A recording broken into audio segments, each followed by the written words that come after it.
There can only be one, and that one is me. The best to ever do it, I can prove it, you gon' see. There can't nobody do it like I do it, you'll agree. It's elementary, really easy, it's 1, 2, 3. I'm coming, coming for the top spot. Whether you like it or not, I can't stop, cause I'm high. I'm coming.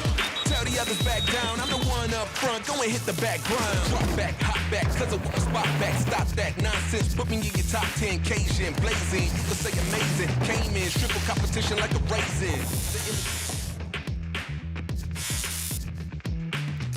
For many, the climb to the church at the top of this mountain is like a stairway to heaven. But for the riders about to race back down these 1,200 steps, this will feel more like a highway to hell. Good afternoon and welcome to Bull Monserrate Cerro Abajo. We are in Bogotá, the capital of Colombia, for what is officially the world's longest urban downhill race. I'm Rob Warner and I'm joined by a man who has made street racing his own over the past few years. He won this race in 2020 and he is the current UCI 4-cross world champion. Thomas Slavic, thank you for joining me. Thomas, so excited about this afternoon, so much to look forward to. Yeah, thanks, Rob. I'm pretty excited to be here. It's always a good thing to see the race from the other side of a fence. And especially when we're talking about the longest urban DH race in the world, this race is definitely no joke. And I can't wait to see the riders smashing the track. And I mean, I know that you absolutely adore, you love to race in South America. What is it that makes these races so special for you, these street races? Yeah, as you said, Rob, South America is just a completely different place. Especially the structures of their cities is just different. And actually, the tracks that you can build up in South America, you're not able to build up here in Europe. Probably legally. Legally. Yeah. So the track is the crucial thing, which is completely different. And then the other thing, the other fact, which is bringing the prestige into it, is definitely the crowd. The crowd is always huge. They're cheering so much. And they love the urban events. So this is two things which are making those events really special. Yeah, they are. They're very unique. They're very different indeed. And as I said, Thomas, you did win a couple of years ago. There's the 2020 trophy.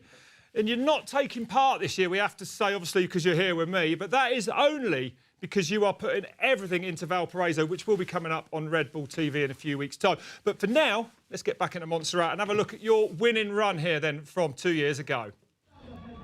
And here it is, a physical start. Remember, 3,000 metres of altitude. That must be a massive factor. Yeah, it's as we talked before, the fitness is the crucial thing here. And yeah, that's the most important thing. Like, you don't have any crazy gaps, any crazy jumps. Just, you need to stay on your bike, keep it in one piece until the bottom, and you're the champion. Easier said than done. Yeah, right? That's right. OK. Again, you're not there. It's going to be a bit easier for someone else this year. Who is the big favourite for you starting today?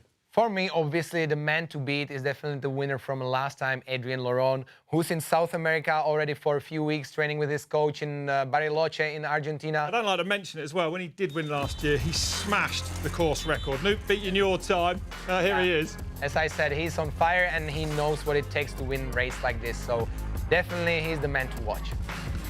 Multi-talented rider, can turn his hand to anything, but he's going to be on a mission to defend that title from last year. You know, and it's fair to say, Loron, like all these riders, takes this incredibly seriously. I mean, this is like... Of course, it's a big deal race for urban racers, and definitely he takes it serious. As will Pedro Burns. I know the man better known for racing in Enduro World Series, but surely that fitness is going to be a massive advantage down this. Yeah, exactly. If you compare this track to a stage in EWS, it can be really similar. Together with the altitude and the distance of the track and the size of the track, it's definitely he's having an advantage on this. So it's a first good step. Oh, that was really close. It's a first good step to get a good result. Last year he ended up in top 5, so I think he can do even better. Can he step it up? Yeah. That's the question. Well, yeah, it must be an advantage as well to have raced this track before. They have very limited practice on it. Definitely. One man who I guess has got a massive advantage on this track, he's won here before, is, well, your dark horse for today. He's been away from racing a couple of years. Marcelo Gutierrez is definitely the man to watch because last 2 years he didn't race, he quit racing, but he was still on the bike, he was training, and I talked with him this morning and he told me, like, he's starting to feel the fire inside of the race mode, and this guy is physically super strong. All the DH guys at World Cup circuit, they were like having respect from this guy because he was one of the strongest and From like fittest another guys. level of Definitely. power. I mean, we saw Definitely. he had an incredible season with podiums in Fort William, a top 5 at World Championships. I mean, he's a big gun on downhilling. And it's a home soil. That's the other thing. He knows how to deal with the high altitude. He lives in Manizales, which is over 2,000 meters high. That's an advantage. Absolutely amazing. Can't wait to see what Marcelo can do. Well, there's some of the favourites today. We sent a man down the course, though, who needs no introduction with some of the other big hitters. Here he is. Hello everyone, I'm Windmasters. We're here above Bogotá in Colombia for the Monserrate Cerro Abajo downhill. Starting here at 3,100 meters, we're going to descend 1,200 steps and we're on the way for the track walk, so let's go. So what's the secret for this course? Do 1 million push-ups a day, 360 days before coming here, and then you'll be good. Because it's just arms. I guess grab hard the handlebar because, man, the stairs destroy your arms and your calf as well. It hurts. And then the altitude, it's painful. Very difficult, it's very slippery. But there is wide open all the time, so you have a lot of lines and you have to try to figure out which line is more smooth. It's really good fun. It's a very hard one. It's really physical. It's long and very rough, so I think you have to think it's going to be a long one and just find the flow to make it to the bottom. So enduro bike or downhill bike, what's the choice for the track? I think both goes good because we have a bit of pedaling and then a couple parts that you don't have to push the bike, you just have to go easy. So the enduro bike is going to be good.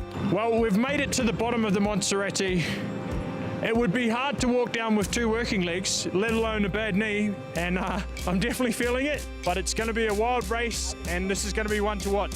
Over and out, see you then.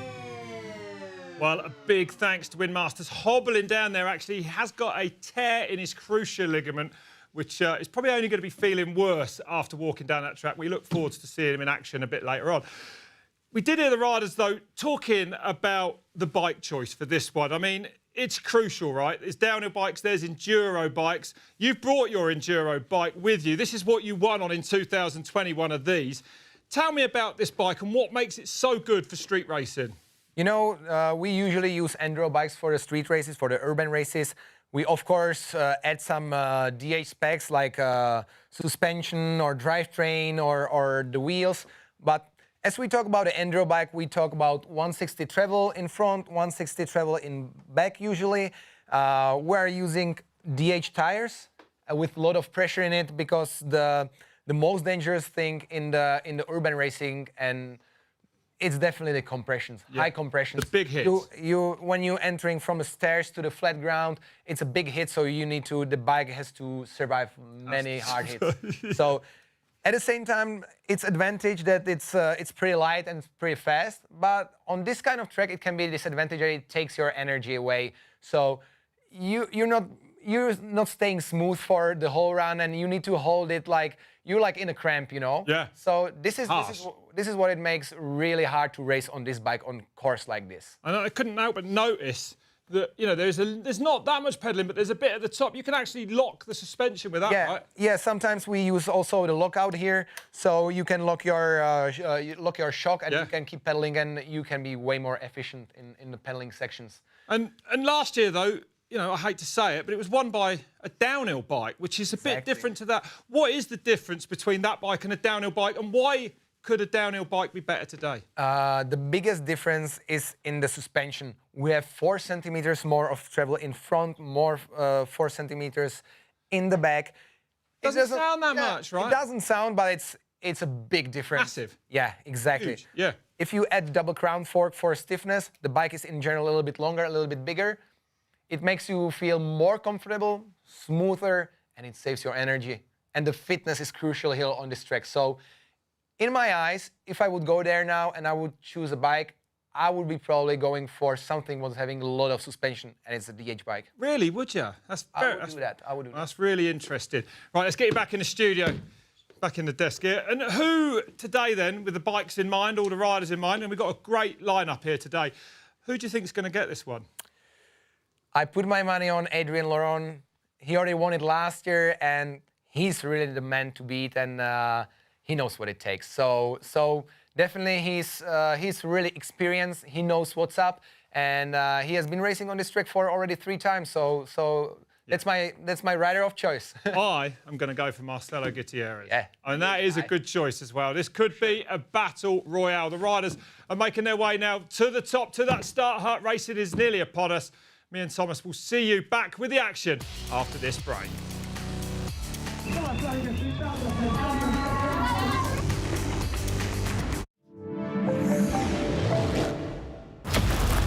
Radical, talented, and full of energy. The most legendary pioneers of extreme mountain biking. They did it wilder and faster than anyone else on the planet. A feature-length documentary about the birth of a sport that nobody wanted. The Moment. Now available on Red Bull TV. Fear. A constant companion that even the mountain bike elite have to deal with. And your mind just starts kind of playing tricks on you because you can't do anything. 3, 2, 1, delve deep into the psyche of the athletes. And get to know one of their biggest driving forces. Reverence, a journey into fear. Now available on Red Bull TV. Warner. I'm taking the best young athletes on a quest to ride the world's greatest trails and meet the people who live in some of the wildest places on Earth. Never had myself down as a Attenborough type. Ah, get off! The first sight of the Himalayas. You know, lions take the weakest and slowest rider. Oh, whoa, whoa! Rob Warner's Wild Rides. Now available on Red Bull TV. Anywhere around here you can get a cappuccino.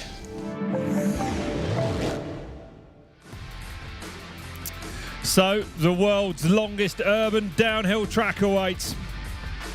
Bogotá, the capital city of Colombia, sprawls out in front of us here, and we're in for an awesome afternoon of racing down these nearly 1,200 steps that make up this track. Thomas, this is going to be good. The qualifying times are in. Marcelo Gutierrez is the fastest qualifier, a 4:40. And no surprises, the man in second, Camilo Sanchez. We spoke about him a lot before this race, but he is a massive danger man if he can get down, right, Thomas? Yeah, I mean, as we talked before in the show, it's Marcelo Gutierrez is definitely the dark horse of the race, and he just confirmed it, double confirmed it, I guess, like winning the qualification after almost like 2 years of not racing. That's really cool. Amazing to see, huh? Absolutely incredible. Losing none of that World Cup form he's had in the past.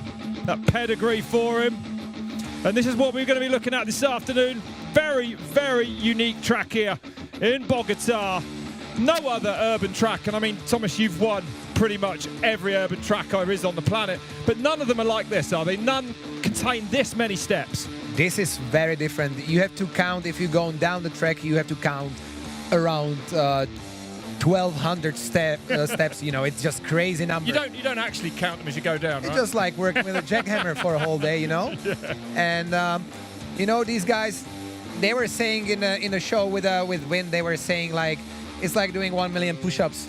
Yeah. To get ready for it, and that says it all. Like your hands, your calves, your legs, everything, basically whole your body is suffering. And my hands were suffering even 3 days after I won the race. I won it, but still I was suffering 3 days after it in the plane. No way. No way. And I mean, let's be honest, riders here, it's not like a World Cup downhill where you get 2 or 3 days of practice.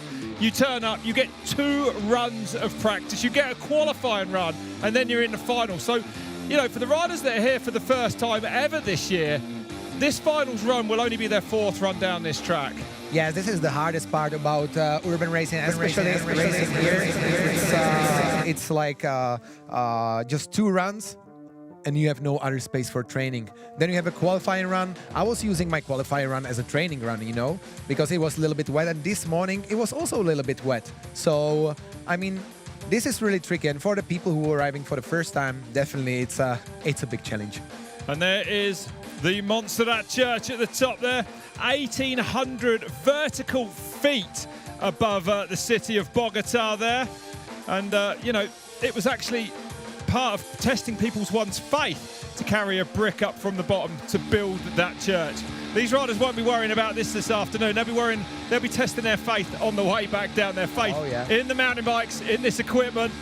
That's the finish straight coming down. And, 3,000 meters of altitude. We touched on it in the pre-show, but how hard is that to actually perform in? And there's your start list for this afternoon. And I mean, this is almost the most important thing, which is changing completely the game, is the altitude. You're starting from 3.2 kilometers high, and that's a next level. If you're used to a race in the sea level, that's nothing in order to this one. You're gonna be suffering way more, way earlier, and to stay on your bike on such a long track with so many stairs, it's next level thing. Some big names in there: Johnny Betancourt, Adrian Loron, last year's winner, Steven Ceballos, Camilo Sanchez, the local rider. Well, 2 Colombians actually coming down at the end there, and Marcelo Gutierrez, who has won here in the past, actually, 2.5 years away from racing. What can he do today? I actually was told, Win Masters, I spoke to him this morning, he told me that when Marcelo used to live in Bogotá, his training, part of his training for World Cup racing was to run up to the church and back down again. And he said that, he actually had the Strava KOM up and down the mountain. So I mean, I think he's able to improve his KOM today on the way down. Yeah. I think he's able to do that. He had a first step winning the qualifying, and he's there. And Thomas, let's have a look at this track. You know it better than anyone. Let's have a good look at it. Take us down. We're now getting to the steep part. From there, we're going to the wall ride. Then we're entering to Salto del Arco, which is like a flat part, the only pedaling section of the track. You can see it's still wet from the morning, from the rain, so it's going to be pretty exciting to see. Then we're entering to a drop section where it's super hard to break in front of the other corner. A lot of people were having crazy situations there in the qualifying. They're going to have more in the final. Oh yeah, tunnel, that's the main thing. Pueblo 1 is the village number 1. Then we're entering to the village number 2 for sure. That's the only place where we can rest for more than 3 seconds. Really? So that's probably the first rest station of the whole trek after like 3 minutes.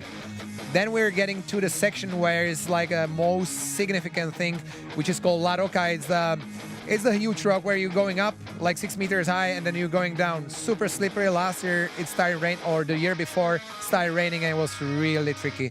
La Cascada, someone call it La Cascada, someone call it a ski jump. For me, it looks more like a ski jump, but whatever it is, it's super hard to break after it, especially when you have a guy like me. Then you're getting to a tourniquet, which is basically the big drop. Then we're getting Salto Final. It's the last straight with few jumps.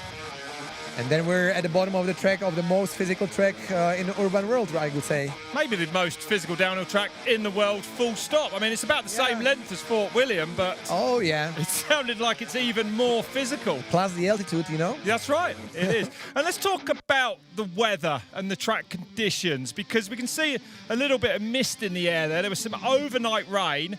It hasn't dried out. I mean, to me, when we were watching qualifying, it looks pretty slick, especially in some places. Yeah, it's really slick. You can see there was a little bit rain overnight, and you can see the ground is made out of the rocks, and they are not completely flat. So if it rains, it leaves the puddles for a really long time, for a few hours. And the guys are going through the puddles. They're bringing the water to the track, and it becomes super slippery. There is some also sections in the forest where it's still wet because it's the humidity is a little bit bigger there. And I've never seen it in my life, but I saw the guys spinning their wheels, pedaling up, and it was just weird. But as you said, it's a cobble. We call it cobblestones, the surface. Cobblestones, of course. And where all these people do make the pilgrimage up to the church, I mean, it's a fair feat to walk up there, as you can see for yourselves. But so many people do it, and the rocks, the path has been worn, like almost polished, and it's slippery. It's exactly, Rob, as you say. It looks like it's polished, it's super slippery, and that's really important thing, like not to go over your limit, keep your smoothness, don't go too crazy, otherwise we saw people sliding in almost every single turn. Yeah, and there it is, the Monserrate Church, 550 meters, 1,800 feet, vertical drop from the start of this racetrack to the bottom. That's quite a lot, right? Yeah, it's huge, isn't it? And as you said, though, when we were watching it, because you've been there, you've not ever watched it before, but you're saying that, you know, it's a lot steeper than it looks, this track. Yeah, exactly. From the videos, it doesn't look like, but if you focus on the shots, you see that the course is completely steep. Like, my biggest issue was there that I was completely missing the braking points, and I was not almost able to make it to the turns because it's so steep and it's so bumpy there, and almost no flat parts, so you just braking your bike on the stairs, you know. Wow. So yeah. it's really difficult, really sketchy sometimes. Yeah, and this damp weather won't help. There is a little bit of rain forecast. Yeah, you see the fog around the hills. It's something's happening there. Something's happening there. I hope it's not gonna catch the hill. That's right. We've seen rain affect this race in the past. But things are certainly going to be getting underway very shortly indeed. And it's Pedro Ferreira that will be dropping in first. Here he is then. We're going to the start then of the 2022 Red Bull Monserrate Cerro Abajo from Bogotá in Colombia, officially the world's longest urban downhill race. And it's Pedro Ferreira that's going to be dropping in first, riding for Common Cell bikes. Pretty exciting to see Pedro swapping from a DH bike to an enduro bike from last year. I'm surprised at that. I'm really surprised of that. I'm really surprised. He's having like a big Zep Fork 180, so it's like really like an enduro bike with a lot of DH specs in that, as you can see. And this man knows his urban downhilling. Third in Manizales at the Urban DH there a few weeks ago. An aggressive start. You know, the riders that are used to the altitude must have a big advantage. Yeah. Half fast down that first staircase. This first part is definitely the hardest part. You're entering the section in such a high speed, and you have to be at the same time you have to be turning on that stone, so it's really tricky. He's won the downhill in Medellin as well. And, you know, you describe him as basically a full-time street racer, this guy. Yeah, if you take a look at his Instagram, he's most of the time he's spending in the cities, in Valparaiso and around these tiny cities. Sitting down already, is that a sign? It might be. You're definitely gonna be tired already after a few pedal strokes here. And now this is the wet part, and this is the pedaling part too. Perhaps just trying to rest his legs before this. Oh, it looks physical. It's super physical. I can see the dropper. The dropper still didn't came up. And this, surprised? You know, it must be almost impossible, Thomas, to get your heart rate back down, is it, after that there? Very dangerous thing about this pedaling section is once you overcook it here and you go too fast, then you're done for the rest of the run. Oh, that was perfect. Oh. And right up against the wall there then. So Pedro Ferreira pushing on here. It was looking like he almost used the wall on a purpose. Like, of course, it's really hard to brake in front of it, but he used the wall as a turn. It's pretty impressive. And these stairs, no regularity to them. Different sizes, different gaps between them. These turns, as he's hitting, they are really difficult to go right.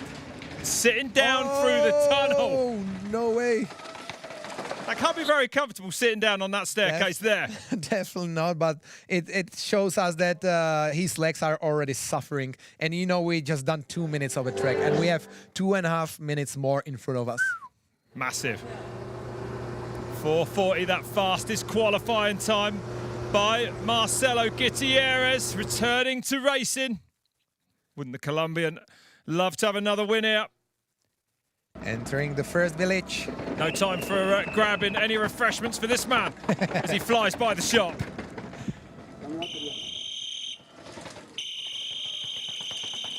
Yes. Looking good though, riding. Yeah. Perhaps riding a little bit calmer now, further down.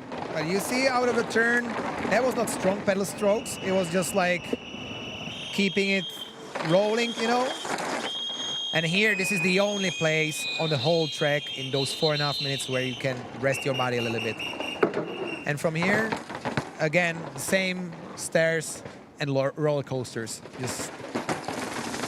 And it must have been a big deal for this man from Chile when he won you know, Valparaiso, we got that coming up in a few weeks' time here on Red Bull TV, but a huge win for him in 2019. Yeah. Now, he's won one of the biggest, you know, street races there is. Yeah, I guess like winning in Valparaiso is probably the biggest thing, and the other thing, if you're Chilean and you win in Chile in Valparaiso, that's another thing. So it's double points for sure. Off that big rock. That was big impact. Did you see that? You caught his bar, Did you right? hear that? Yeah. Was it his bar on the edge? I have no idea what. I don't know what it was. Coming to the split.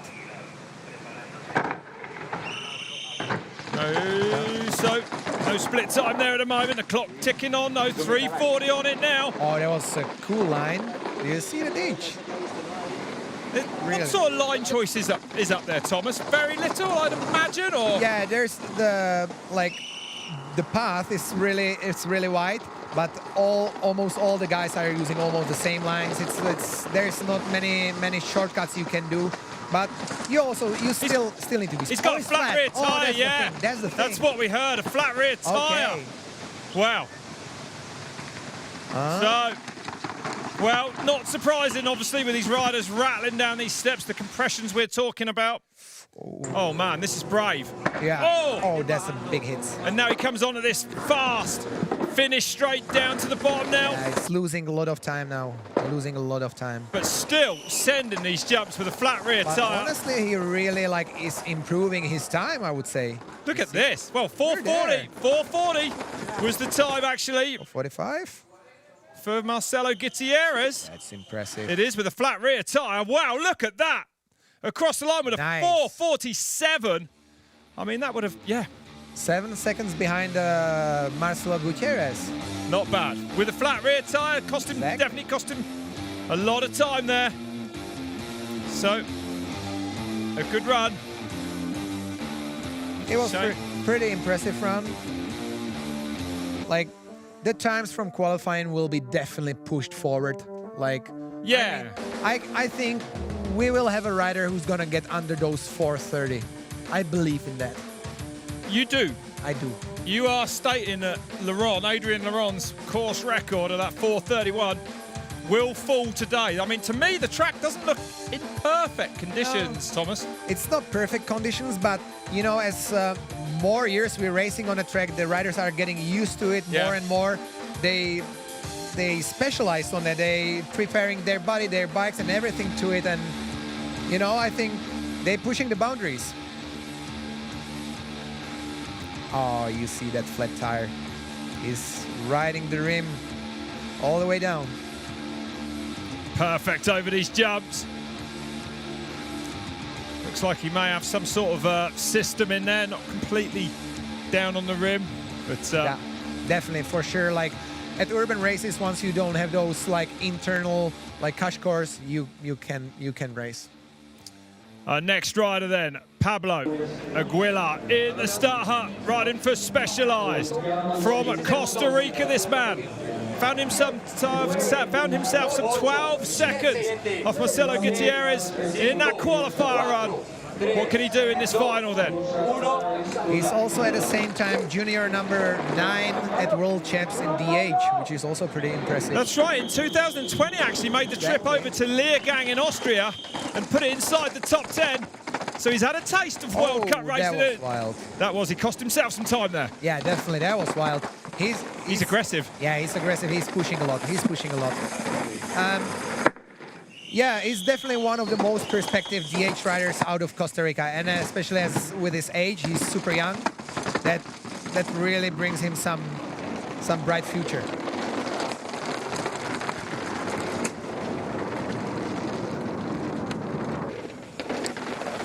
Now we're getting to the pedaling section. This one is really tricky, really wet. Let's see how he's gonna deal with it.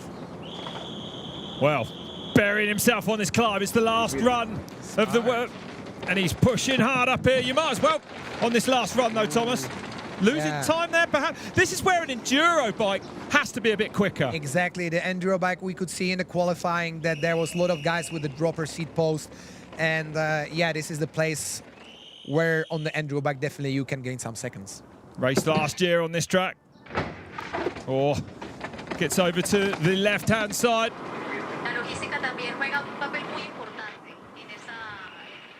Holds a good tight line around there as well.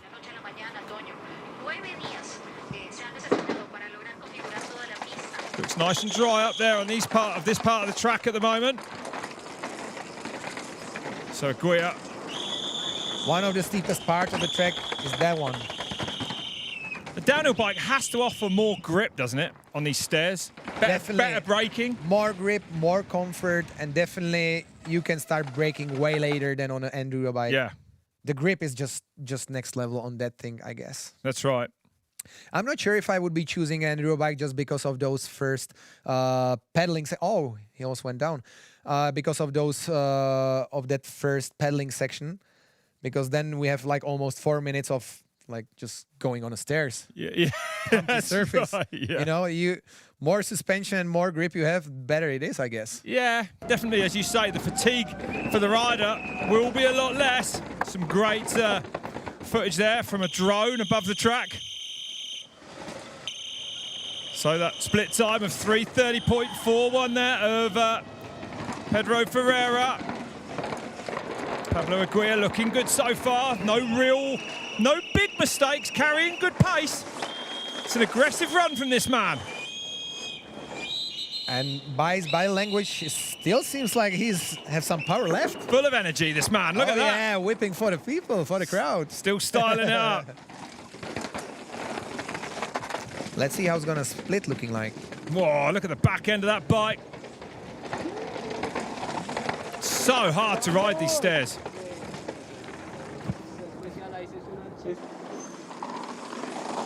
Oh, he's already sitting on a seat. Now it's starting probably. Up onto Dwayne Johnson he goes. This big rock. The dogs, I can hear the dogs barking. They're always a feature in these South American races. Once there's not a dog on the track, it's not an urban race in South America, man. Oh, that's really close. Look at that. Just half a second then, so. Incredible stuff. 0.54 only. But I think Pablo will be really there. And Ferreira had the puncher, so he has to go ahead of him. He has to go ahead of him, surely. It would be weird if he wouldn't be in front of him after Ferreira having the flat tire. Oh, carries it across that gap there and then hard on the pedals. These riders, as you can see, though, sitting down more and more as they get towards the bottom. Absolute exhaustion playing its part. This section is crazy. Just going there, you're on your own there, no fans. It's just you and the time and sufferfest. A sufferfest. Only your own breathing for company. Onto the last straight he comes then. And don't forget, Ferreira was fast down here, even with that flat rear tyre. Oh, just stays out of that drainage ditch. And carrying good speed, 4:35.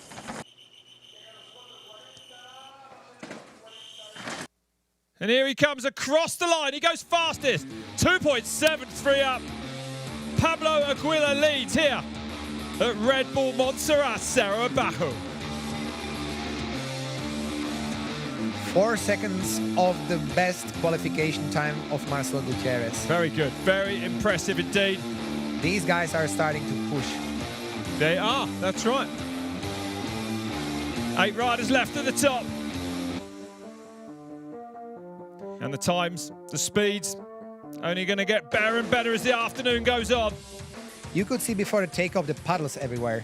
Before the takeoff on this wall ride, you could see the puddles from the night rain, and this is a really tricky thing. Once you go through the puddles, then you can slide like in a second. Oh, almost casing it. And using, well, a little bit of space on the outside there for him. Some of these riders actually using that wall as a berm around. Is that on purpose? Yes, pretty risky though. Sometimes it's on purpose, sometimes it's not. Like for example, I was back in 2020. I was like casing the drop on purpose to slow down a little bit. Yeah. And then I was still using the berm on purpose. So you don't want to be catching the pedal on that wall though. Yeah, with those 90 kilograms, I was sometimes feeling like a tank going down.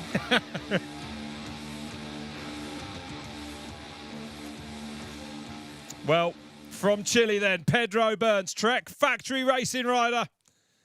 does big things on the Enduro World Series.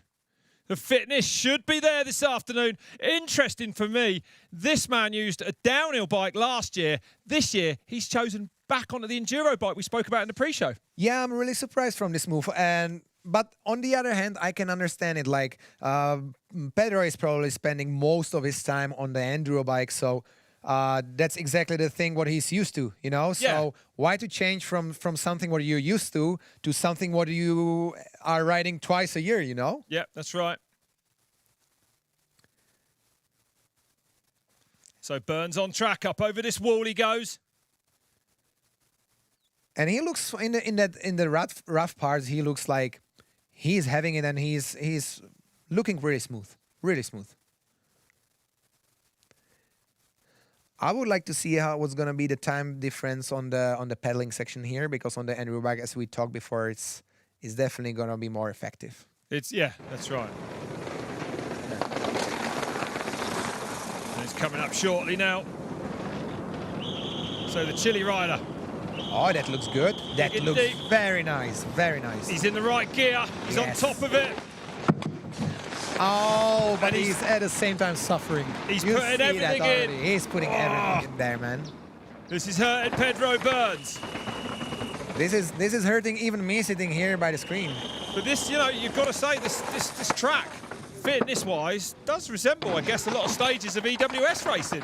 Yeah, definitely. Like, it's 4.5 minutes if you set up the fastest time, and at the same time, it's the altitude plays the role. Yeah. So this is really. I would say I never raced something that physical in my life before. Wow. I found the muscles I thought I don't even have on my body. For days afterwards. Triceps. Why the triceps should be painful after bike ride? I think it's the amount of stairs you're rattling down here. Using all the woodwork around this track to carry speed. Yeah, sat down there. Sat down there. Which, if you sit down on a flight of stairs like that, that can only mean one thing, right? Exhaustion in the legs. Exhaustion, and when you're desperate. Desperate. Just desperate. It's true.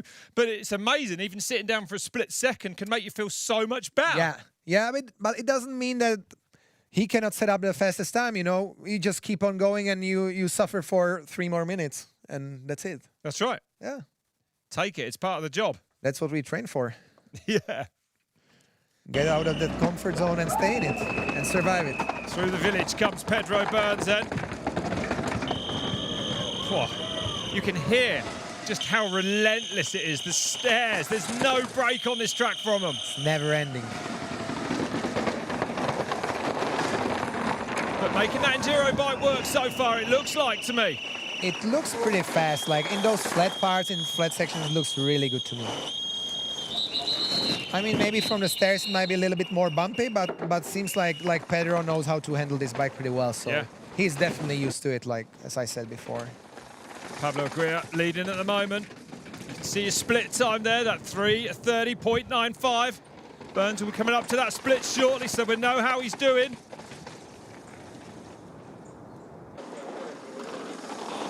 Three times national champion, this man. 2 times the Andes Pacifico winner. A little bit of back wheel steering up onto the rock there. Dog appreciated it. Was it a dog or a human? Good question. I hope it was a dog. And he's up by 5.1. Oh, so Burns on a great run here then. 5.1 into the green. That's a massive margin. Oh, and fast around that berm, right around the top of that woodwork there. And imagine he still has some power left, and I think he's going to be really fast at the bottom of the track. 7th last year. This is looking like a much better run for this man this year. Came down early in 2021, a little bit like today. Hops that gap there. And again, you can always see the pain on his face as he gets back on the pedals. You can see it, definitely you can see it. But, oh, now you could see it, like as he said on the bike. But still, it doesn't matter. Like, I mean, like, at this moment, we're definitely attacking the fastest time out of qualification from Marcelo Gutierrez. So this is a very, very good run. That 4:40.03, big on that step down for Pedro Burns then on this last straight now. Strong pedal strokes up to the drop, really strong ones, impressive. Oh, nice. Great line through there, ends up in the ditch on the outside, no problem for him though. And Burns off the brakes and letting it run down towards the finish line. And he is going to be that time, I think, of Marcelo Gutierrez in qualifying. Nice. And he goes 5 seconds into the lead in this final. So Pedro Burns, he knows it's a good one. Laying one down in Montserrat. What a run, Thomas. That was really impressive run. I gotta say, Pedro knows how to ride the enduro bike, and as I said, it's a question of preference of the bikes, and definitely it did the job for him. I prefer seeing Pedro definitely on the enduro bike. It suits him more than the DH bike. Well, you know, it's interesting. I think he's impressed you with that run on an enduro bike. Yeah, you know how hard it is, this track on an enduro bike, and he's just done a scorcher there. Yeah, honestly, he was looking like smooth all the way down. Like his body language didn't say that much, and yeah, he was there. One for Velez, the next man we're going to see on track then. The Colombian in the start hut. And like all these riders, a huge amount of national pride at stake here today. Juan Velez, he's the guy from Manizales, Colombia, riding for Chiguero, who's at the same time builder of the track. And I just saw him coming almost from nowhere because I didn't notice this guy. And like 1 month ago, he won one of the toughest races in urban racing in Manizales, Urbano de Manizales, in a big style, I would say. So he was there with a great style, great efforts, and no mistakes. And he's going to bring a lockout. Is he just reaching for the lockout? That was definitely it. So he's gone down, pushed a button on there, or a switch right on the edge there to lock or semi-lock out that rear suspension on that bike. So instead of it going up and down as he pedals, it should see him go forwards more. And it's good. It's a good effort from Velez on this climb. Yeah, by what his body language says, it looks really good. He's used to it. He lives in a high altitude, so he's training in big heights. So he knows what it takes to race in the heights like this. Enduro bike at the moment for this man. Oh, impressive also in the enduro bike, almost. Oh my goodness me! Well, it doesn't get much more exciting than that. A full two-wheel slide there. Incredible control to hold on to that. That was wild. Big movement. But it was a save of a day until now. Really was. Save of a day. So far, so good. This man really moving. Putting everything into it. Oh, so this is the first guy who pedaled through the tunnel. He did one pedal stroke in there. Usually we saw guys sitting down there on the seat to save some energy, and Juan Velez did a pedal stroke. Yeah, that means something. And I can tell, I've just been told actually that on that pedal at the top, that uphill section, he took 2 seconds out of Pedro Burns. Still not at split number one. That 3:25.85 may actually be under threat then from Juan Velez here. Oh, doubling down there. He's enjoying the run. Usually you're dying in this position. Oh! Look at that back end getting wayward again. Oh, unclipping. How's the arms and legs feeling at this point? Bearing in mind, he's only about halfway down. At this point, you don't even know that you have those arms and legs. Is it really that bad? They're becoming like just stiff and like not ready to use. It's just done. Really? It's that bad, yeah? It's like the level of like being desperate here on this track. It's completely putting this feeling to the next level. And Velez having to sit down there, perhaps actually just putting that dropper down. But Velez, you know, this is an impressive run from this man. Oh, definitely. He's really pushing. attacking. What is he doing? Whoa! Oh my goodness! What was this line? Wowee! Let it run and gapped out. Incredible. This is the line where we talked in past about.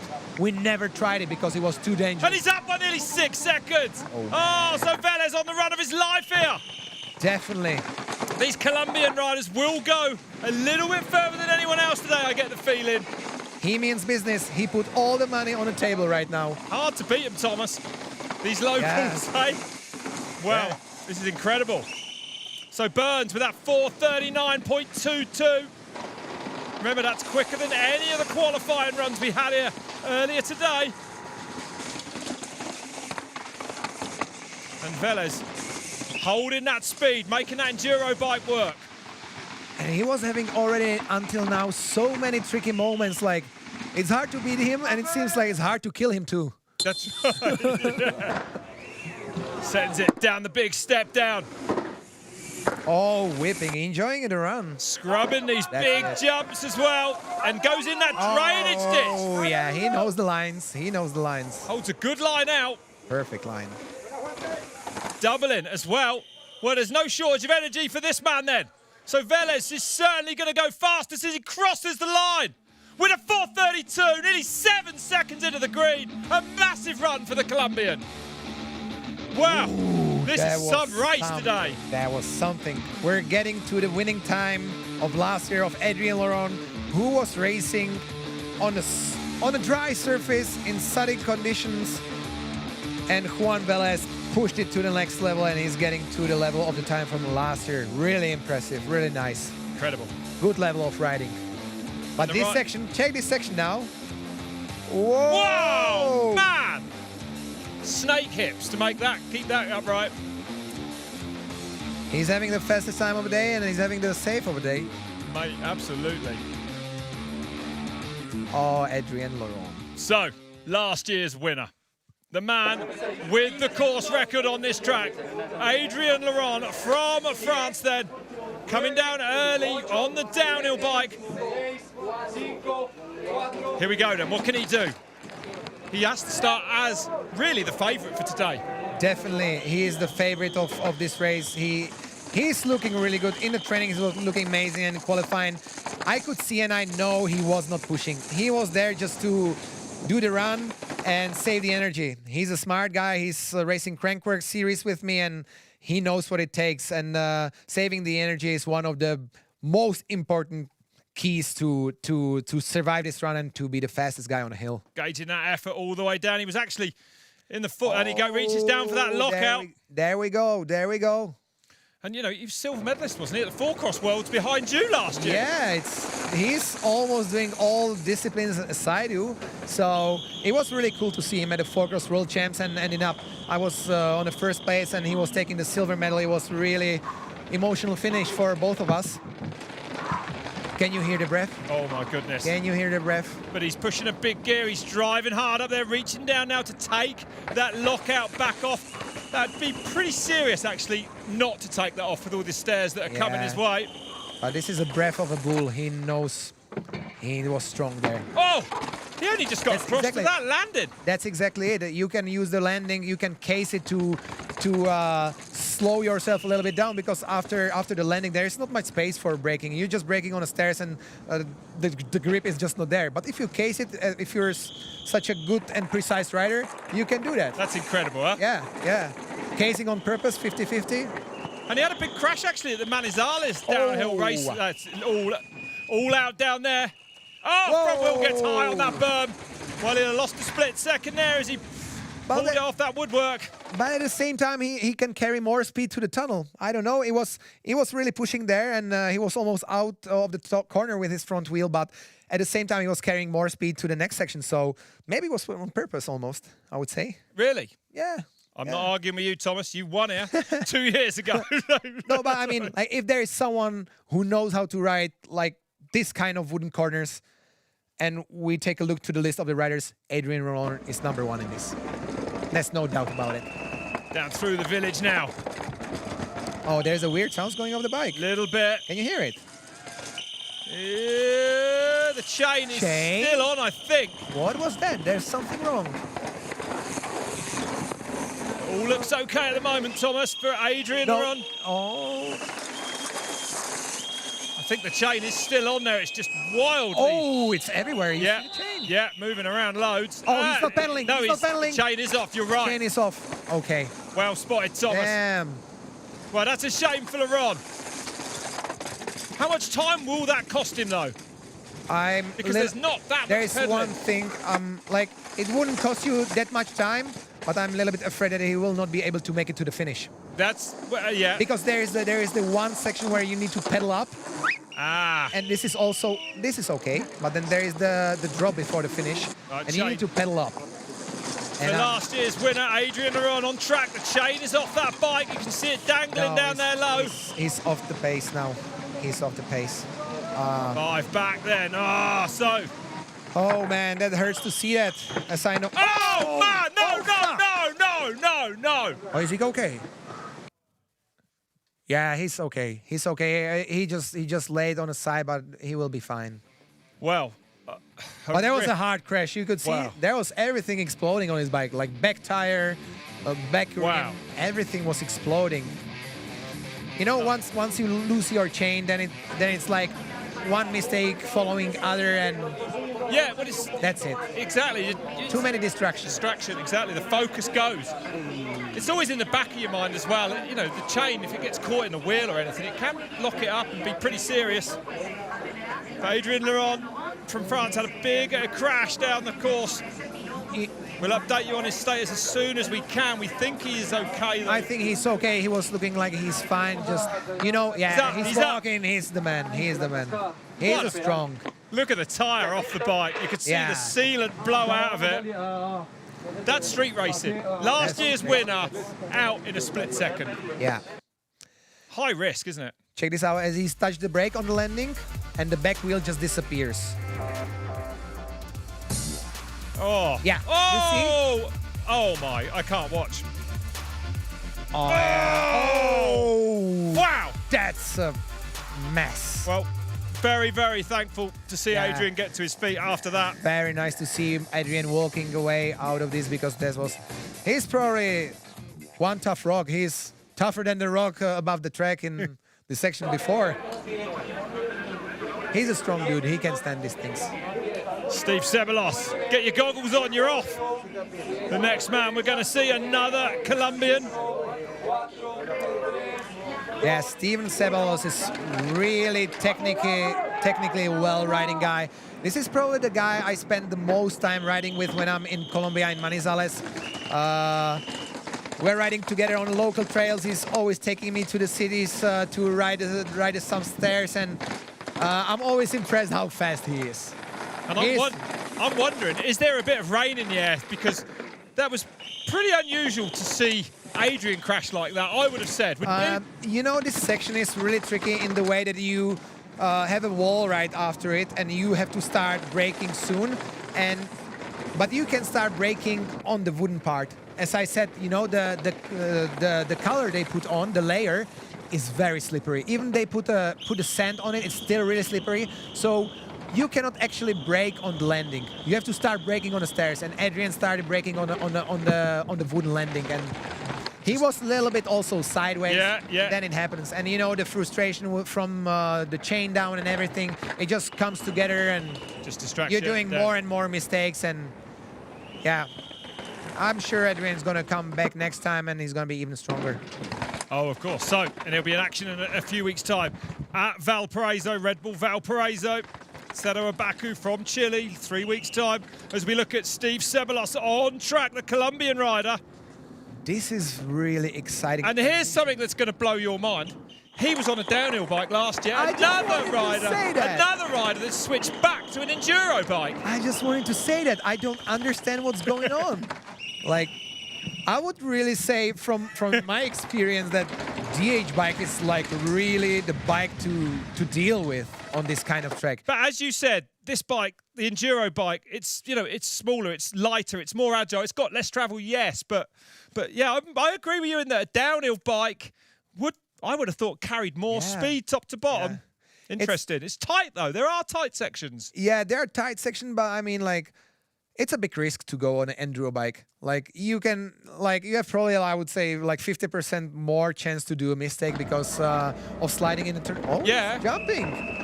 Like, those guys must be fit then. Holds a good tight line. That gives him a nice line into that right-hander there. You don't do this when you're from Manizales, this man.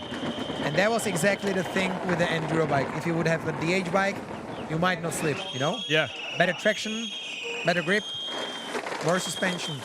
And I know this man spends a lot of time on the court, actually, on the tennis courts with Rafael Gutierrez. Yeah, that's funny part. Rafael's not here, actually not competing today. I believe his bike didn't turn up in time. Yeah, brother of Marcelo Gutierrez, Rafael, is big fan of tennis, and he's having a partner in crime, and it's Steven, who's now a little bit wild in this section, but I guess he's gonna get back into control. Foot just slipped out of pedal there. Oh, he's going the secret line. No way! Why? Ross, wow. Can he hit an ace here this afternoon? I would say... Next split, he's going to be outside. Juan Velez, it's gone by already. Yeah, I would say like, 3.5. But it's still like Velez really set up the mark high. So it's still really good time. And regarding the shortcut at the rock, as Velez was doing and Steven Ceballos was doing, I'm really surprised that they're doing it. I'm not sure if the risk is worth the reward you're gonna get. Like, I think it's not faster, it's just more risky. It looks like they have to spend a fair bit of time setting up for it. Yeah, setting up for it. I don't know, it's definitely shorter distance, but you have to slow down and really settle up correct for it, otherwise you're gonna drop down 6 meters to flat. Yeah, never good. And you don't want it. Even on the DH bike, you don't want it. So a little bit off at that split. Can he bring that time back then? Ceballos pedaling onto this last straight. Oh, he's flapped it! And he, whoa! Oh my goodness! Whoa. Oh, he sneaks through the gap there. Oh, nice work. Yep. Well, he gave us a heart attack too, thankfully. Oh man, that could end up so bad. There's not much of a gap there to the side of that ramp. No, that would end up so bad. With every passing rider, the audio engineer has to come in here and turn my voice down because, well, it's wild scenes in Colombia. It's just crazy. It's way wilder than last year, man. Check this out. Bang! Boom! Squashed it too hard. That could have been nasty. Oh, that rim is destroyed. That could have been a lot worse. It's not even training wheel now. Wow. Drama all the way if you just joined us. This is Red Bull Monserrate Cerro Abajo from Bogotá in Colombia. I'm Rob Warner. Thomas Slavic, the man who won this race in 2020, is sat next to me. And we hope you're enjoying this crazy race as much as we are. Action all the way so far. Wow.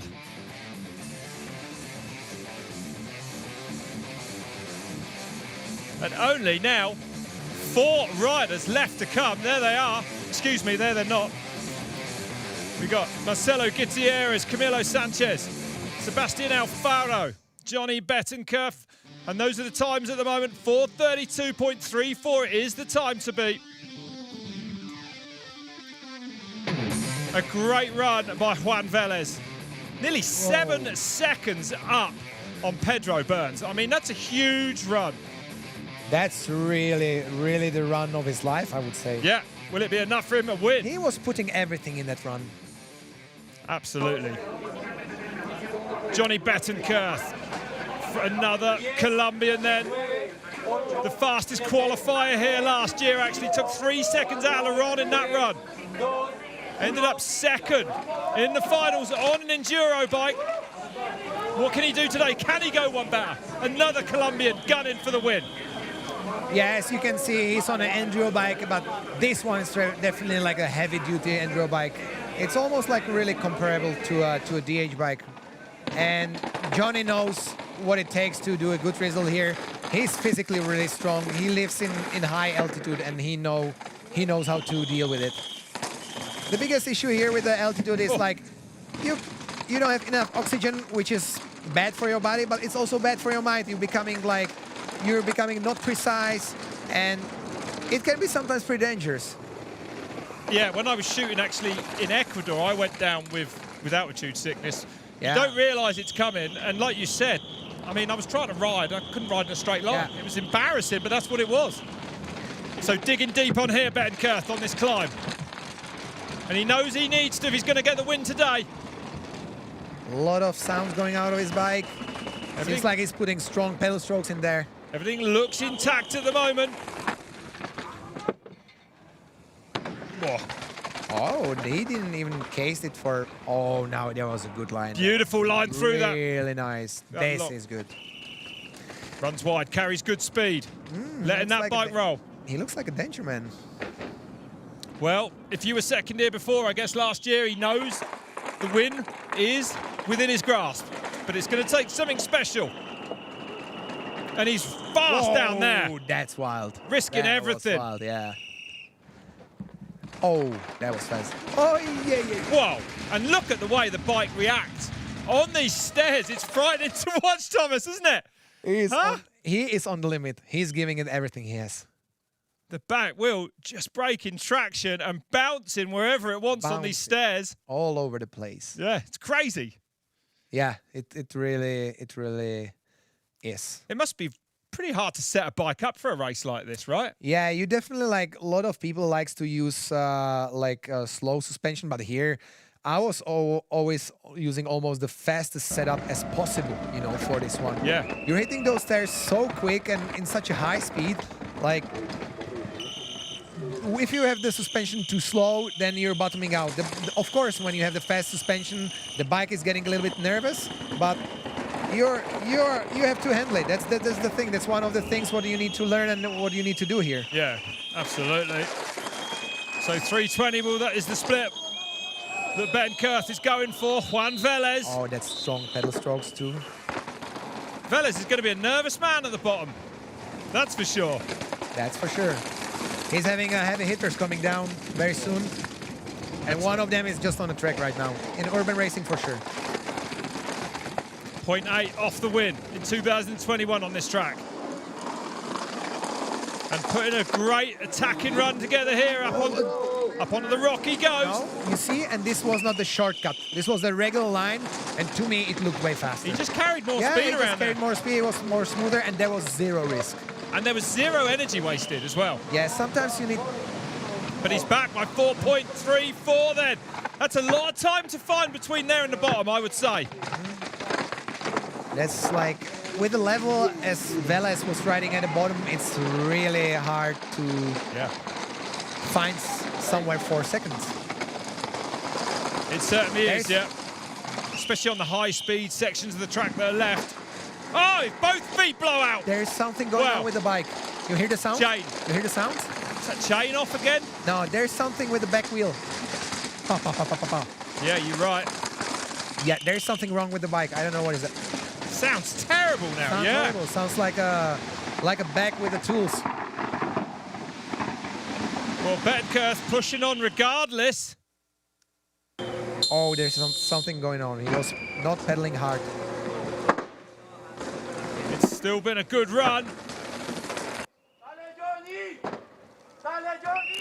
Safely over these doubles, where we saw Steve Ceballos come up short a few moments ago. And that time goes by. So Velez will continue to lead. Oh, there is something wrong. Some big hits there. He crosses the line. Yeah. Third place for the Colombian. Well, a good run. Let's see if he's going to check out the bike. Because there was something wrong with that. Unless that is just how bikes sound on the 1,200 stairs. He's having a look. But if there is some guy who puts pedal stroke everywhere he can, that's Johnny. He's pedaling everywhere. And he was looking really, really fast to me. But from the middle of the track, I started hearing some weird sounds going off his bike. Yeah. I don't know what is that or what was that, but regarding to the time what we saw at the finish, there was something wrong with that. 3 riders left. Just wild 3. Ride.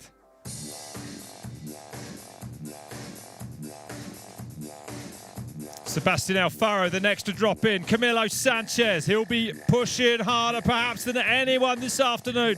And then the last man to drop in will be Marcelo Gutierrez. And here is Sebastian Alfaro from Lima, this man. In Peru, 25 years old. And you've raced this man, second to you in Manizales in 2019, the urban downhill there. What's he bring to the table? Yeah, he's definitely a really strong rider. As you can see, he qualified on 4th place, and I was racing against him in Manizales, where actually it was just a 2-man show. We were just fighting, me and him, for the 1st place. In qualifying, he beat me by half a second, and in the finals, I beat him by 0.1 or 0.2 seconds. So he's a really fast rider. And on a downhill bike, this man. Yeah. You can see that big triple clamp fork on the front. And whenever you're coming from Peru, that means that you know what altitude means. Yeah, that's right. That's right. Correct. And that's a massive advantage. But we have the thing here, if Sebastian Alfaro doesn't do a good run, then we have definitely a winner from Colombia. That's right. That's right. Amazing. That's impressive. It's nice to see, actually, because, you know, this is a huge deal for these Colombian riders. To win here on home soil, massive. Yeah. Yeah, this looked kind of like a little bit more chilled, but yeah, definitely, like, it's no reason to overcook it here in the pedaling section and save the energy for... Whoa, right up against the wall there, though. Yeah, it may look a little bit more chilled because he's on a downhill bike. Yeah, I mean, yeah, might be. A little might be smoother. But he's gonna push it right now, because the real race starts from this steep part. That's where you start to suffer. But it's looking smooth for this man so far. Until now, super smooth. Yeah, very nice. Sitting. Wow. Wow. Whoa. So I thought I was the only guy last year, or the 2 years ago, who was sitting there because I was completely desperate, but seems like it works also for the other guys. Are you feeling a bit better about it now? Yeah, when I'm sitting here on a chair, I feel quite good. But yeah, definitely, if you have a DH bike and you sit there, you're going fast, it's not so bumpy, so it might be possible to take a seat. It didn't work on my Enduro bike. I was almost going over the bars. Going through the first village.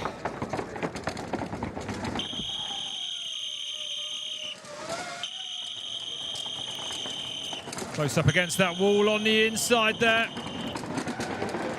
Well, we're going to find out if it's a smooth, fast run or if he's just a little bit off the pace of that next split. 3:20 will be the time to beat. Velez still leading at the moment. This is going to be hard to beat 3:20 split time of Velez. Seems to me like he set up the benchmark really, really high. Well, you know, just a second off the course record, that 4:32. But you could see he was like really pushing. He gave it all he got. He risked it. He was all over the place in some places, and it worked out. Yeah, he got down around the back of that big. Definitely of the time of Juan Velez. Yeah, he lost a bit of time there on that rock. Yeah. And he is behind it by quite a margin, actually. Almost 10 seconds. But Velez, you know, the interesting thing for me is that the riders at the top are going to know what they need to find. And even for the fastest qualifier, Marcelo Gutierrez, he's going to know he needs to find 8 seconds. 8 seconds. To take down Velez. That's huge. Imagine finding 8 seconds on, like, of course, it's 4.5 minutes track, but... It's huge, though. It's not 8 tenths, it's 8 seconds. Yeah, 8 seconds, right. Just completely next level. It is, huh? Yeah. But Marcelo might be the man to do it. But Marcelo is also the person who's usually going he's playing it very smart. As I remember him, not just here, but also in Valparaiso and in other places as we were... Oh, he's down! He saved it! Oh my goodness, save of the day goes to that man now. How he's gonna get to the top? Where is he? Oh yeah, he made it. Thank goodness for that. Incredible stuff. So many things happening now. Well, on this race, when the bike starts to break away on those steps, it can be hard to recover it, right? Yeah, definitely. Reports of a few spots of rain in the air, so is the track getting slicker? Still looks pretty good down here. And it's a good run. Goes into 6th place. Nearly 17 seconds back, though. Lost a lot of time on the way down there. 17 seconds of Velez. That double underlines the amazing effort by Velez.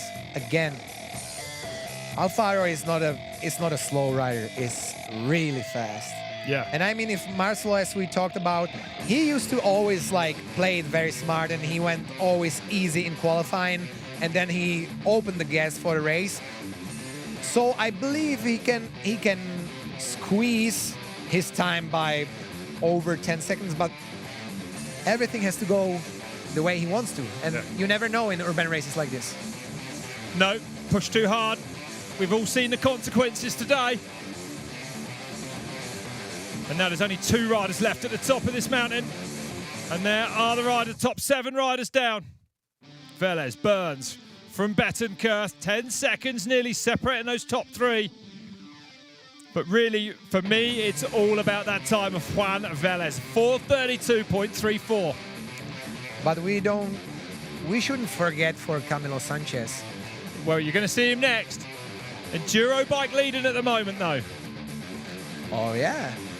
Let's put a smile on his face. Oh. Yes, I mean, Camilo Sanchez will be really danger man too. He was just 1 second behind Marcel, so. That's right. In qualifying, he certainly was. And here he is then. A man you told me may go further than anyone else to win this afternoon. It was an all-out run in qualifying. This Colombian will be desperate to win this afternoon. What's he going to do? You could hear Paquito is his nickname. No one calls him different than Paquito in Colombia. Definitely one of the fastest guys out there, and if he's going to be able to hold it together, because he usually makes a mistake, but if he's going to be holding it together, he's going to be unbeatable. He's pushing so hard. On that downhill bike, and as you said, just 1.7 off Gutierrez in that qualifier, with a big mistake, though, that we saw. Oh, doubling down there. Well, dynamic and aggressive so far, then, from the Colombian. Oh, yeah, that's correct. He did a mistake there. That's right. That's right. And look at the pace of him there. He will be pushing. Whoa, Look at him on the straight here, because he is all smart. Smart. That was a smart move. And now he's going to get on the gas. I haven't seen anyone pedal like this, you know. He is pushing like crazy. It's a powerhouse. The want of winning this race, driving him to the top of this climb. And the track has dried a little from qualifying, I think. They were actually sliding up there. They were pedaling so hard. Back end. Dude, when these guys going, the watts are all over the place. Too fast? That was really too fast. 4th here last year. Made a turn. And he's going to push for the winter date. He's going to put everything into this run as he is so far. It will be something for a Colombian rider to beat Marcelo, because Marcelo is just such a big star in Colombia and such a big star of mountain biking industry. And these guys are always taking like kind of like a little, or not little, but big challenge. To beat Marcelo would be something for, especially for Camilo, I would say. And he's pushing hard to make it happen. Absolutely. And I think he's on a good way. Well, I can tell you, I've been told he is very close to that time at the moment, the leading time at the moment from Juan Velez. So it's looking to me like this man is on one. Sanchez. Mistake. But not a big one. Not a big one, but it shows how much he's pushing. He's pushing hard. Still doubling these steps up. On the brakes early there, holds that tight line. Nice I mean, he's riding intelligently from what I've seen of it. Really nice. Aggressive where he needs to be. And perhaps just backing off a little bit in other spots. Whoa. Camilo is really on pace. Getting those pedals in there. If there is something what's going to be dangerous for time of Velez, it's Camilo Sanchez flying down. Yeah. And Gutierrez will be at the top. He'll have the benefit of knowing this man's time, of course. If it is faster than Velez is, we'll find out that split now. Getting ever closer, 3:20 by Velez. But this man barely put a wheel wrong so far and has attacked every centimetre of this track. Round the back of that rock. What do you think, Thomas? That's the question. Now it doesn't look like it's gonna work, but or if it's gonna work, it's gonna be super tight. Really, really tight. Well, yeah, he's there. He's there. Oh, he's up by 2 seconds then. Whoa. Wow, so Sanchez, look at this. The Colombian would love to win this race, and he's doing everything right so far. Ahead of Velez by nearly 2 seconds. I believe that Camilo will be flying at the bottom of the track. He's a really physically strong guy. His fitness is absolutely next level. Yeah. And he knows how to ride these fast sections with a lot of jumps. I think he can gain his advantage against Velez there. I believe it. And he might be in better. There's Adrian Loron. Yeah. And he might be in better shape down the bottom because of that downhill bike. He might have saved a little bit. And now that's to the words like. So scrubs hard off that drop. And he's on to the last straight now. 4:32 by Velez is going to be under massive pressure from Camilo Sanchez. Doesn't go in the little drainage ditch there, last turn. Hold it together, hold it together. Pedaling desperately out of that one as well. So Sanchez on a great run here. What's it going to be? 4:27, 4:28. Here comes Sanchez, and he goes fastest. 1.5 seconds into the green then for the Colombian, with just one man left at the top. We have got a race on our hands here this afternoon. Wow. And look what it means to the people around him at the bottom. Oh yes, that's Camilo. He means a lot for Colombian mountain bike community, and he's just probably did the run of his life. I never seen him doing such a solid run with just one mistake, or it was almost a crash. Like he was almost touching the ground, and he kind of saved it. So definitely the best run, and I think he's attacking the first place. The game is on. Marcelo Gutierrez will have to really push himself to the limit to score and beat the times of these two Colombian guys. You know what? And all of these guys are from Manizales, Colombia. Sorry, Thomas, I was distracted there. All of these guys, Marcelo Gutierrez, Camilo Sanchez, and Juan Velez, all Manizales. Yep, there you go. And it is Camilo Sanchez with a new course record here, beating that winning time of Adrian Loron from last year. 4:30.84 is now the time to beat. Marcelo Gutierrez at the top, also from Manizales, will know that. The fans are in there, getting pictures, getting signatures. He hasn't even won it yet. Will this be his day? Never forget Marcelo Gutierrez standing on the top. No, do not. Do not bet against the next man. If I would be at the bottom leading by 5 seconds and I would have Marcelo coming up after me, I would be really nervous at that moment. There's the standings at the moment. 4:30.84. Velez just 1.5 off. Pedro Burns sits in there in third, a long way back on the clock. As we go back up towards the top for the last rider, Marcelo Gutierrez, 2 years away from this sport. 5th at the World Championships though, in UCI downhill. World Cup podiums along the way. Fastest qualifier. What can he do today? Here we go, Marcelo Gutierrez then. Looking to take the win here at Red Bull Cerro Abajo. Gonna get his redemption back after 3 years not racing here. The first part he did was super fast, really fast. On that downhill bike. That might be the advantage here now. Camilo Sanchez set up the fastest time on a DH bike. Marcelo is on a DH bike. And I believe he's got something in the tank, what he wants to show us. Oh yeah, he's gonna know what he needs to do. He knows that time, how much time he's got to find. He'll be pulling on all that World Cup experience, hard on the pedals there. And one of the most powerful riders ever in World Cup downhill, I would say. You can see that he is hard on pedals and he's going really fast. Colombian muscle. Oh, he is pushing. This is something else. Look at this then. He's taking, you've got to think he's tearing the legs off everyone up there. Whoa, whoa, whoa. Look at the power of the man. Gutierrez has lost nothing in the 2 years away from racing. Electricity for the whole Bogotá. His dad Brisanyo will be watching.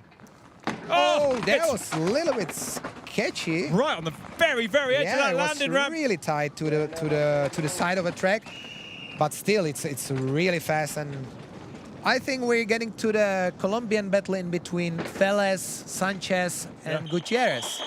I think you're right. Has won this race before, actually, in 2019.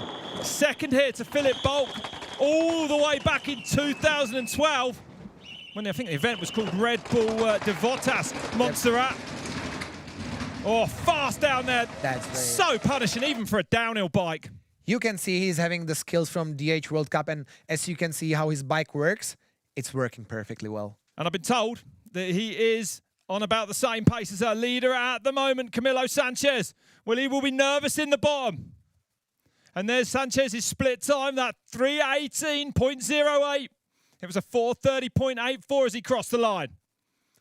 Yeah, Marcelo went through the corners here in the steep part really well, really fast, and I think he light up the fire inside of him. He looks. There's rain on them steps. Oh, there's rain. On them steps. It's raining. Oh, this could change everything. It won't take much rain to make this super slippery. And you can see the drops there on the ground. Oh, you better hurry up. You better hurry up, man. He's rushing. He is going as fast as he can in this afternoon. Not only to beat the clock, but to beat the rain coming down. Oh, Gutierrez through this village. Hard on the pedals again. So much horsepower this man produces when he turns those pedals. Definitely in this time when it starts raining, you have to be really careful on the wooden part where, for example, Adrian Loron crashed. Yeah. This is going to be crucial not to break there and go straight. I'm trying to look at the track and see if further down it's raining a lot. It's raining. Yeah. It's raining a lot now. Oh, it takes that tyre line across the top of the rock there. Sanchez looks on at the bottom. This young man, the other Colombian as well. It's wet. It's wet, you're right. It's wet. Oh, man. This is incredible from Gutierrez there. This section, careful, careful. On the brakes there, gently. Nice. He did a lot of the braking on the first part there, on the ramp actually, on the takeoff. Sanchez is getting hugged at the bottom like he might have won this thing. Do they know something we don't? I guess as you can see the ground, it's already wet, and on the split of Marcelo, he was flying the whole run. He was going pretty well, but you can see on the split that he just cannot keep the pace of Sanchez because of the rain. That's right. So Gutierrez fighting on valiantly, but a slick track is going to make things almost impossible for him. Still an amazing run though, isn't it? Great to see Marcelo Gutierrez back racing and looking this good. Yeah, it's amazing to see. But look at the rain. Such a shame for... It was question of 4 minutes, 3 minutes. 3 minutes later and he would be fine, but... Whoa! Oh, that's wild. Wild down there. Wild, man. Well, Gutierrez showing us he's lost none of his World Cup pace then while he's been away from this sport. And it's going to be a good attacking run. He's done nothing wrong. The rain has come down. He crosses the line in third place. And Camilo Sanchez wins Red Bull Monserrate Cerro Abajo for the first time with a new course record. No taking anything away from that man. There he is. What a day. He will not forget this. Exactly, like he was waiting for a good result for so many years. We saw him there. He was on the top with the pace, but there was always something what went wrong. Crash, technical issue, or something like this. And then this was the run of his life. He made it. He made it on a home soil, and he's becoming the winner of Red Bull Monserrate Cerro Abajo. As I told you, Rob, before, there's going to be an explosion at the bottom if he's going to win. And you can see the community. Everyone is cheering, and everyone is putting congratulations to him because he really deserves it. And, you know, you said before the race, big danger man. Win actually told me that as well earlier today. If he gets down, every chance he could win it. He's done it. Camilo Sanchez is the winner of Red Bull Monserrate Cerro Abajo for 2022.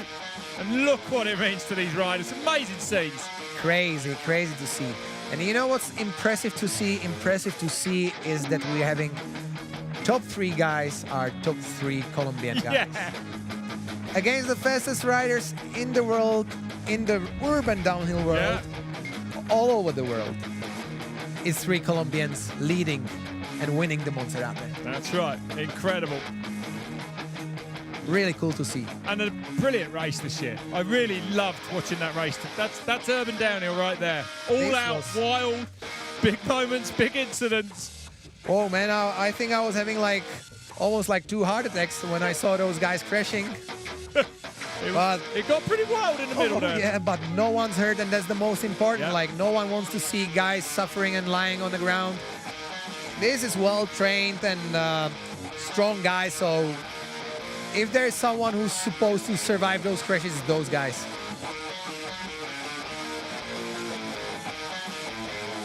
A great run for Camilo Sanchez.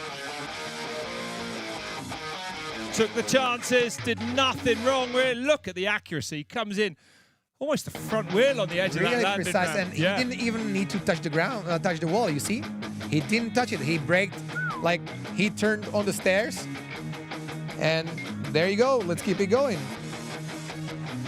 Nothing happened. Yeah, you see how the bike works.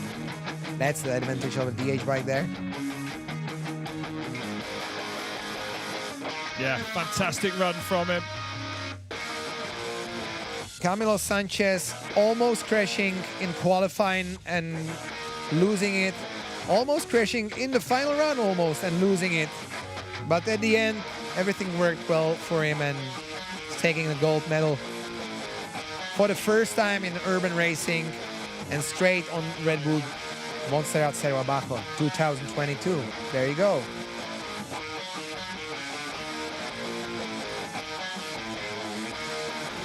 Yeah. Precise and powerful. Oh, that was the tricky moment too. You saw that. He pedaled too far and his back wheel just slipped. Cool. And imagine landing next to the landing. It's also like 5-6 meters. You don't want that. Wouldn't be ideal, no. Using very smart lines, going through the ditches in some sections. Picking it up where he needed to. Yeah. Front tap.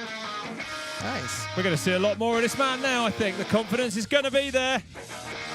He might be one of your big rivals at Valparaiso in a few weeks' time. Actually, for guys like Camilo Sanchez, who are having the capability of winning, and they're just not able to put it together, it's really important for them to get a result like this, because if they get a result like this, they get on wave and they keep on surfing, and then they're becoming really the danger man. Absolutely, that's exactly right. So definitely, I gotta say, for sure, there's many guys who can win in Valparaiso in 3 weeks' time, and of course, Camilo Sanchez will be one of them who can be really dangerous.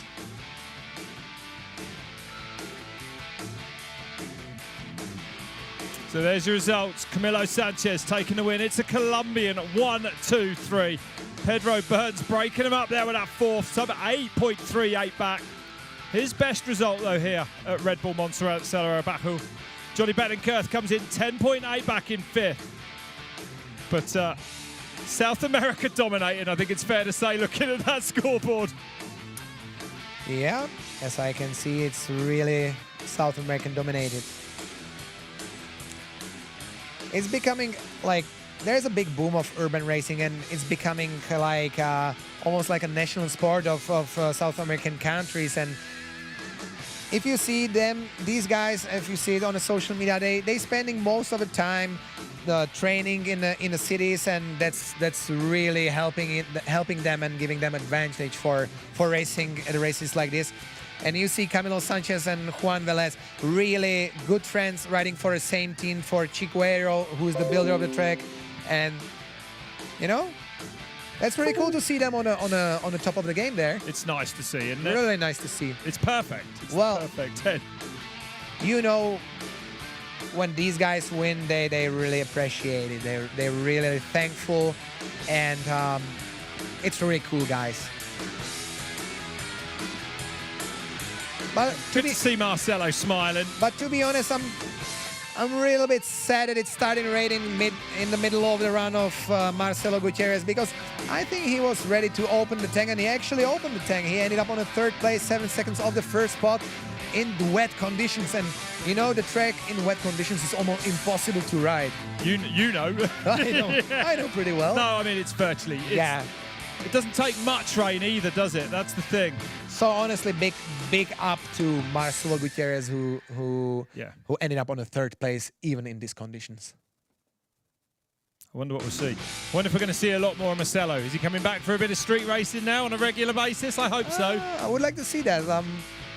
I was just thinking like it might really kind of like light up the fire when he feels the feeling of racing again, and it starts to play in your head like, oh, am I coming back, or I'm leaving it again, or what to do? Well, he knows he's on pace. Yeah. That's the thing. He hasn't had 2 years away and come back slower. He's right there. So it's going to be hard for him to say no to racing, I think. You definitely cannot write him down. He's definitely on the pace, and he would focus for those races. He would be a danger man. Well, it's been an incredible race. Me and Thomas will be back with a post-show in a few moments to have a look at it with a little bit more detail. Please stay with us. We'll be back after this break.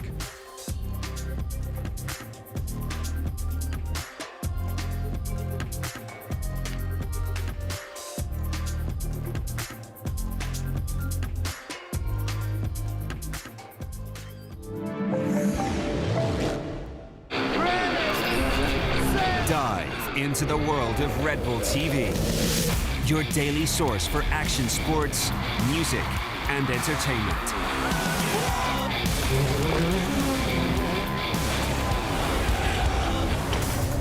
Download the Red Bull TV app for free and sign in to watch all of our content offline.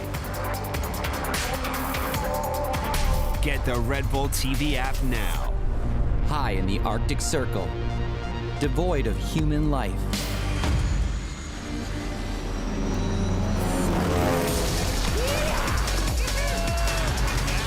With the bike on the back, they embark on an adventure which will test their skills and also their sanity. This place definitely makes you feel very small.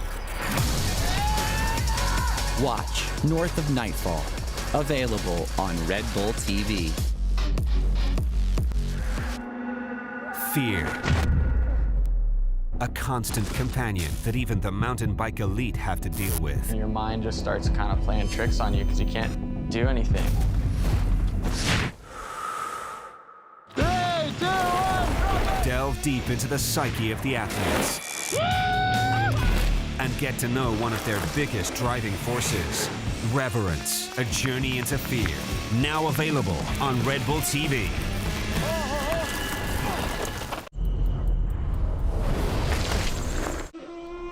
Prepare your bike.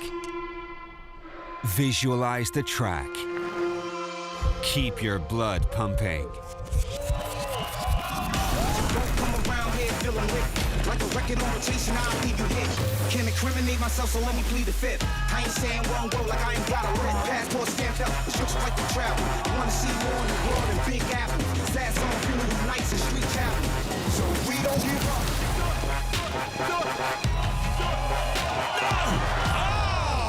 Every mistake is a new opportunity. Forgive yourself for not being perfect and be awesome. Keep your grip loose for the wildest rides. Brandon Semina, Kai Corby, Emil Johansson has won. Bike on Red Bull TV. 4 generations of mountain bike athletes. 2 weeks in the middle of nowhere. This is the coolest place I've ever been. A foreboding place for people if they're not prepared. The challenge of their lifetime. To me, that was by far the sickest big mountain line I've ever done. Riding the Tachincini. That was scary. Woo! Now available on Red Bull TV. When you have found your passion, time and space seem endless.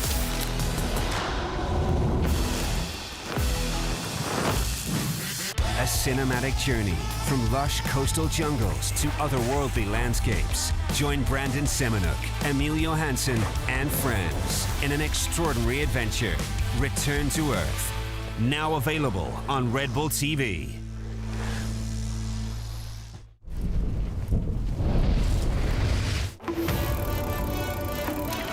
I'm Matt Jones, I'm a professional freestyle mountain bike rider and I'm attempting 3 world's first tricks that have never been done on a mountain bike. And I'm tackling this project with my twin brother, Jono. It's going to be a journey.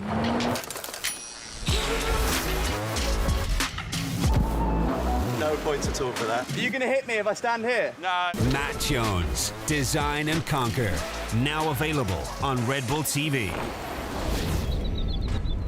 It was like, sweet, I've done a competition, I'm back. But then life kicks you in the butt again and says, not yet. After being diagnosed with 2 autoimmune diseases, Emil Johansson is fighting to stay ahead of his illness. Every stress situation is triggering this virus. I'm just trying to look forward and hope it stays on the stable side. Emil, Every Mystery I've Lived, the next chapter, now available on Red Bull TV.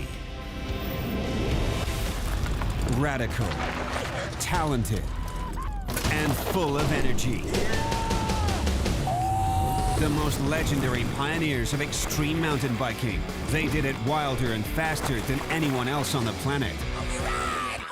A feature-length documentary about the birth of a sport that nobody wanted. The Moment. Now available on Red Bull TV.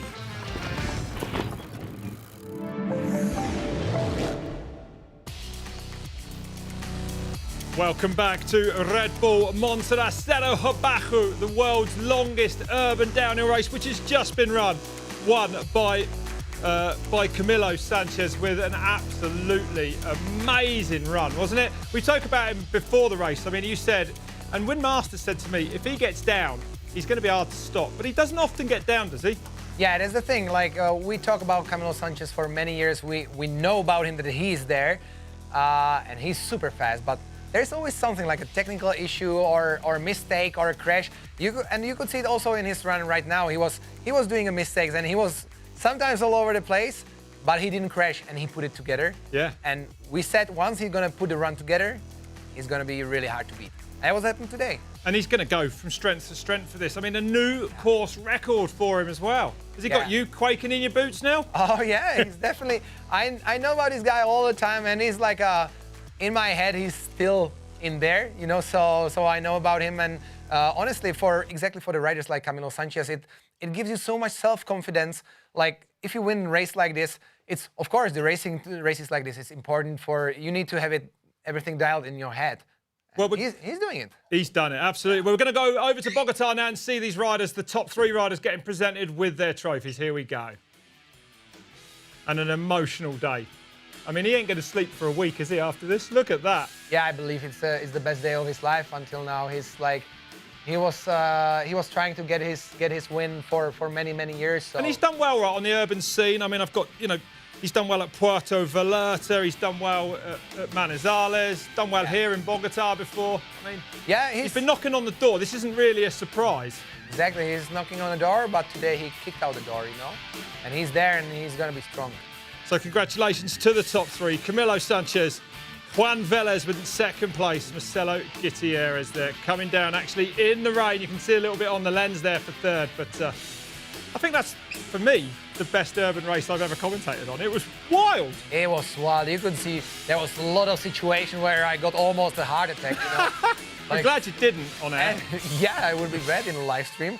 But I mean, seeing Adrian Loron crashing, the winner of the last year, Steven Ceballos. Oh, that was a big one. The tire explosion at the bottom, that was really, really scary. I mean, but that's urban downhill, isn't it? That's how it is, that's right? That's why people loving it. That's right. Marcelo Gutierrez in third. I mean, he's got to be happy, hasn't he, with that, really? But that was an amazing comeback. Could have been a bit different if the rain hadn't caught him. Of course, that's what I mean. Like, of course, it's a nice result, third place, but he was definitely aiming for the first place, and the conditions which were on the track when he was riding down, it was just a mess, and you cannot win in the rain like this. I would say with water on that track, even the slightest rain, you'd actually be a crazy man to push hard, wouldn't you? Because the result isn't going to be good, is it? Yeah, actually, Marisol played it smart, and he got to the bottom safe without any crashing, and at the same time with the bronze medal. That's fair enough. That's a really good effort in the weather like this. They've done really well. You know, we spoke before the show, before the race, about the difference between downhill bikes, enduro bikes, which one was going to come out on top. I don't think we've really resolved that today. I know the downhill bike won, but Juan Velez in second place was on an enduro bike like your one there. Short travel, hard to ride. We know that, but he made it happen. Yeah, he made it happen. He was really on pace. He's really physically strong, so he was able to hold it for the whole time. It was a really wild run, as we saw. He was, in some moments, he was almost crashing like 5 times. Yeah. But that's the thing with the enduro bike. Where if you go with the enduro bike, you have to expect it's gonna be a wild ride. I'll tell you what, the top 3 runs were that good. We're going to watch them again. Let's start then with that 3rd place from Marcelo Gutierrez on his downhill bike. Juan Velez will be enjoying shortly afterwards, but it was great to see Marcelo really back in action here today. Okay, that actually isn't ready for us. Juan Velez, though, as we spoke about, I mean, to pull that out on that short travel bike, all those stairs, that was quite a run, wasn't it? Yeah, that was really impressive from his side. It was, you could really see that this guy is actually like with Camilo Sanchez. He won in Manizales a few weeks before, and that's how he started it up. I wouldn't expect him to be there, but after Manizales, as I saw him, he was danger man then. And look at this. Juan Velez then. Enduro handguards on as well. Oh, yeah. But look at that. That's how hard he was pushing. Exactly so one of those exciting. Moments. That was crazy, dude. Oh, man, Snake hips to save that. Like this line, this is the scariest thing. Like, you don't do that. Oh my man. This is a man on the edge. Oh. You should get some special prize just for that one. Honestly, I've not seen... Safe of a day. Haven't seen many riders pull moves off like that, you know? It's absolutely insane. Camilo Sanchez, as we said, this has been a long time coming for him, but he pulled it off today. Yeah, that's really... I know how much it means for him. He doesn't speak much English, but we talk like kind of... As best you can. As much as we can, and he's such a nice guy, and mountain bikes are everything for him. And definitely he appreciates it. And the people love him, right? I mean, yeah, exactly. He's worked hard to get to where he is. For mountain bike community in Colombia, he's the man. He's the man. They saw him rising from a little kid until the big man who's winning the Red Bull Monserrate Cerro Abajo, and that's a cool story. Yeah, it really is. Yeah, it's going to mean an awful lot to him and his friends and family. How old is he? Still a young man?